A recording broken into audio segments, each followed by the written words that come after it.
pushed to say that it's fraudulent, and it's not what the Labour Party want, or vast swathes of it, but I think it's a little bit much to say it's fraudulent.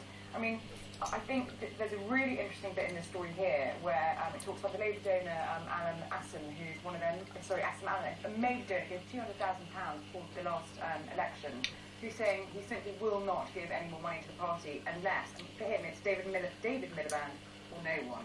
And that just shows how far apart the Labour Party are at the moment, how divided they are. When Jeremy Corbyn, who seems to have caught the Labour Party completely by surprise in his campaign and the momentum it's gathered in the last few weeks, just the problems that they are facing. But I think he is probably right. He is predicting that if Jeremy Corbyn is elected as leader, Labour will be in tumbleweed area for 10 years, and I suspect that is probably right.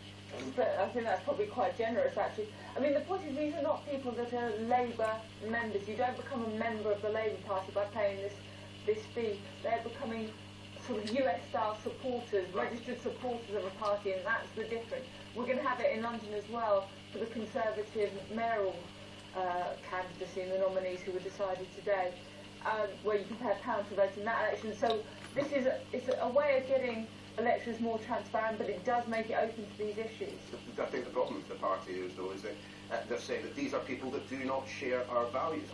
At the moment, I'm not sure that anyone really knows what the Labour Party is standing for. Including them and their MPs. We saw the tiff they had over the welfare bill. A lot of leadership candidates didn't want to get in line with acting leader Harriet Harman, and it was a very difficult week for them. It feels like she's slightly lost control as well. I mean, in the last few weeks, it feels like no one in her party, senior in her party, is not listening to her, and it feels almost like she's taken it.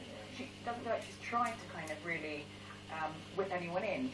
I think she feels like actually she doesn't really want to be tarnished by this leadership campaign because she hasn't really said anything about it. I mean, can the party actually benefit from what is now becoming an increasingly fractious leadership campaign? I mean, you've got Yvette Cooper calling several of her comrades, sexist, and with perhaps some justification.